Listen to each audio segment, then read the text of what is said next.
So at this time, I'd like to hand it over to Tom Higgins. Thank you, Kelsey.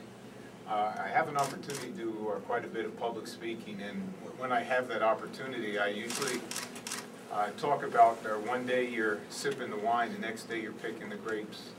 Well, today I'm here to tell you that I am now no longer the head coach of the Calgary Stampeder Football Club. The process started yesterday that I had an opportunity to meet with Ted and was offered an interesting and exciting position outside of football as an executive vice president, and had the opportunity then to ask my family to come home and let's discuss this. And it was actually pretty unanimous that they felt that Dad would not be happy not coaching and more associated with hands-on football. So I contacted Ted this morning and said that I thankfully and graciously declined the offer to be in the front office, and therefore the football club will be going in a little bit different direction as far as football is concerned. But these past 3 years have been a very, very interesting journey. It was filled with a lot of highs and quite a few lows, but I think the overriding thing that occurs is the fact that in 2007, even though the record wasn't what we wanted it to be, the on-field performance, the way we reacted, handled certain situations, played from start to finish, never quitting. 2007 was a very exciting and rewarding year in that fashion.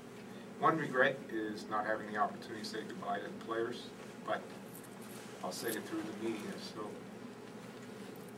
thank you, and I'll turn it over to Ted.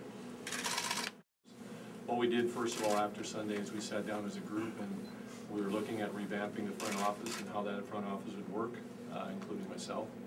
And we came up with a program, I think, and as I mentioned in the conference on Monday, you know, where we're a little bit weak in the community, we're not as strong as we wanted to be in there, and we had a position we think Tom would have been absolutely fantastic for, because he is a tremendous asset in terms of his ability to deal in the community and to be able to deal with media and so on and so forth.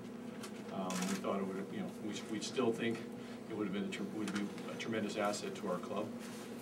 We will get into the whole front end thing at some point in time later when we'll make an announcement on how that's shifting. We respect Tom's decision. You know, he has a tremendous passion for football. He has a tremendous passion for being on the field. And as a club, we're going to go in a different direction in that terms. But Tom has, as of this morning, turned down this executive vice president role. I'd like Tom to know that for the next, even though we are going to fulfill this position because we think it's critical to our club moving forward to have much better relations in the community and a much better system, a much better relations with the media, to be honest. I'm letting Tom know here publicly that we're not going to hire this position for the next 60 days. And as it happens to have a change of heart in the next 60 days, that we would be ecstatic if he were to come back and take the position. But we tremendously respect him as a man. He has been single-handedly responsible for much of the improvement and that this club has taken over the last 3 years, particularly in the credibility of our players and the credibility of what they're committing to the community. I think our organization has nothing but respect for Tom. And maybe in the next 60 days, we might be able to find some way to get him back in the fold, but you know, it's not going to surprise me if next year in one game somewhere in Calgary, when we look across the field, we don't see him on the opposite side. Well, the toughest thing is that, you know, there's the saying, a coward dies 1,000 deaths, a brave man only once. It really seems like this has gone on for a month, that we had to deal with a situation that Didn't necessarily have to happen, but it happened, and you have to deal with the fact that it was a black cloud that was hanging over our head. That at no time I thought that we were doing a pretty good job of making sure that the athletes stay focused. But you know what?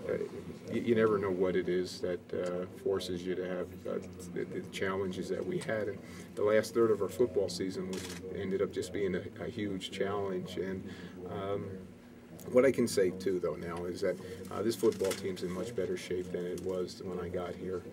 There's some draft picks that we're waiting to come back, and anybody who steps in, I'd like to think that they come in on a much higher plane. It's a playoff team of 3 years in a row, and it's going to be a lot of fun to watch that unfold. John. Is there a timetable for making the rest of your moves before Grey Cup, after Grey Cup? As of today, we obviously have a vacant position in our head coach, and we'll be moving forward trying to fill that position. And just sort of unfortunate the way this whole thing played out. Very just unfortunate. A good Very move unfortunate. with the apology today. Well, it's an apology that the man more than deserves.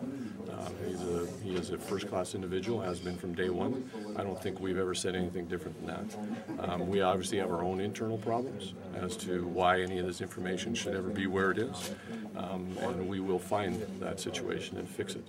But as it stands right now, basically we're losing a good man. But from the football side, we believe it's a step we have to take to move forward.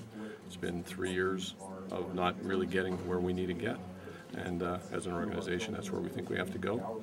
Is that the next head coach who comes in here will have full and total control over all football decisions that move forward, and we will be 100% accountable and 100% in control of all decisions that are made on the football area. Tom, not have that.